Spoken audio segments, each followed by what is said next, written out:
Hello everybody, welcome back to our channel. I'm Scott, I'm Chelsea. and we're the Gallivanting Gamers. So today we are going to be talking about a really old, well not really old, but a relatively old Nintendo game called Rygar. That's it, just Rygar. Rygar's pretty awesome. Yeah. This is actually the fourth game I've ever owned in my Nintendo collection when I was a young warthog. No, so when I was how old was I? I was like 6, 7. I think it was 7 around there. Um, yeah, my cousins had Rygar, so I got to see it. It was really intriguing. It was one of the next ones I've asked for. It's a really fascinating game. It's a very eerie game. It gave me nightmares as a young kid. Like literal, actually. Yeah, like literal nightmares. And I'll explain those a little later in the video. Why don't you start talking about the music of Rygar?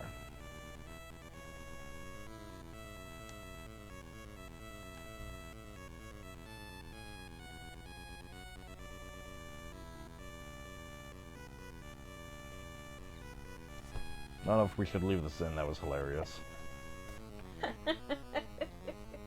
Feel like a zoom in of my face. Yep. Well, the music's like really like epic, questy, defenders, and like the demons. Hold on. Mystic, Yeah. Yeah, so just go ahead.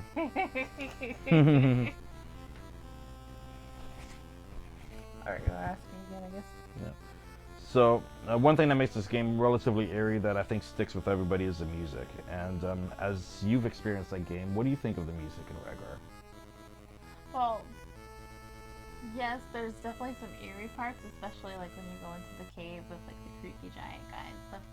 So it has kind of that suspenseful, mystic, almost like quality to some parts, and some parts it's just like this like jaunty, like quest.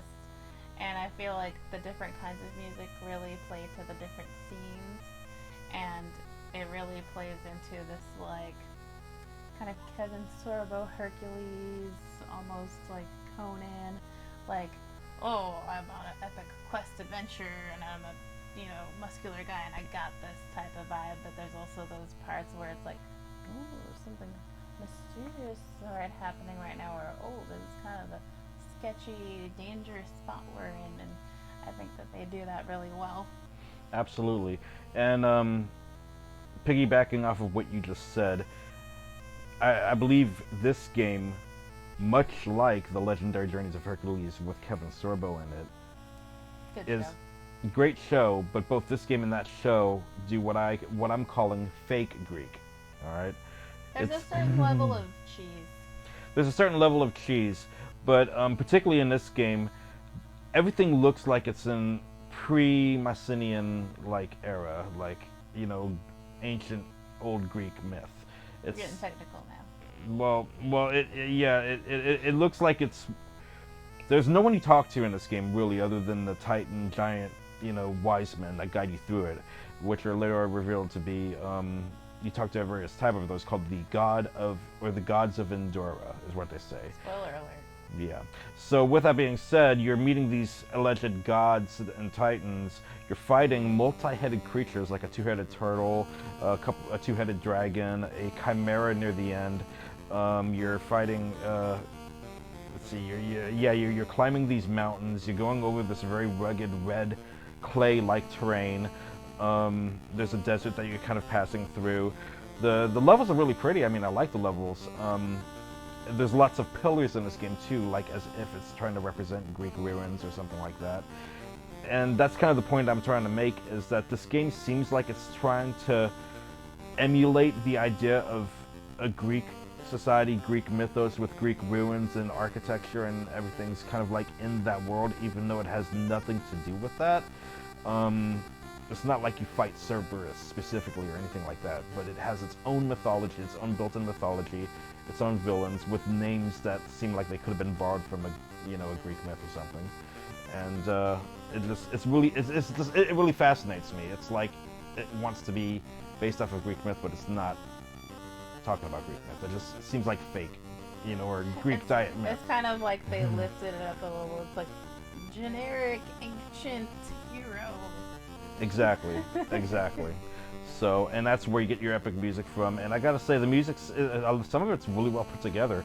Particularly the epic jaunty quest that you're identifying with the most, with the purple mountains in the background, and that song loop goes for a minute. Like, it's like a whole piece of music in that particular area. So it's really fascinating.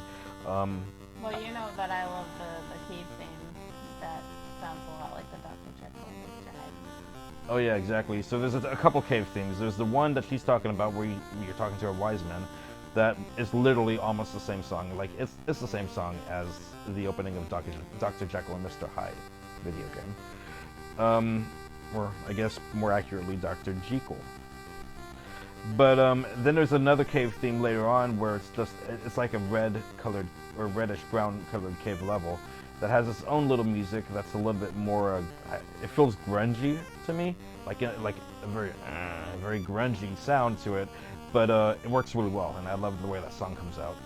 As well as there's the eerie song when you're jumping on the mountaintops, and you know, then there's the last level, the floating island thing.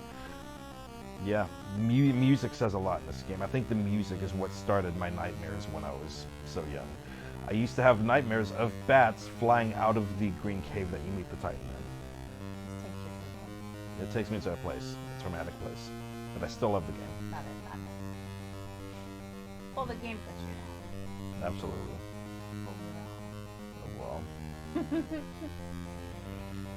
Yeah, Rygar's pretty good. I feel like I want to hear more people giving love to Rygar. Yeah. He has that, his weapon of choice is what they call the disc armor. It's like a shield that he has on a chain that he kind of whips at people like a yo-yo. I find that kind of interesting. And there is one other interesting detail about Rygar. It started, or I don't know if it's the first game to have done this, but it's one example of a popular Nintendo trend at the time. They would port a game from an arcade cabinet, such as Rygar or Ninja Gaiden or you know, something along those lines, but they would totally rework it, and it wouldn't be, you know, the arcade cabinet for Rygar's a side-scrolling beat 'em up similar to something like Magic Sword or something like along those lines. You know, just this buff Conan Barbarian guy that's going through this, you know, left to right, very linear path. But in the game, it's basically more akin to something like Zelda 2 or maybe even Castlevania 2. It's like a sprawling, almost Metroidvania-style gameplay with its own plot and its own narrative and villains and everything that was reworked for Nintendo specifically. So, that's something that Nintendo seems to have done with multiple games, is they'll take this arcade cabinet and make their own game out of it and basically make it better. For example, Ninja Gaiden, the NES games, which we'll get to later, are far superior, in my opinion, to the original arcade cabinet. So, just one example of that.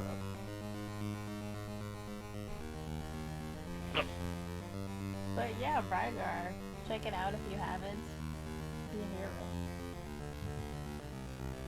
Go ahead and whip that like button, smash that. What are we talking about? Like button, subscribe button, ring the bell. You know what to do. Other than that, see you in the next video. Bye.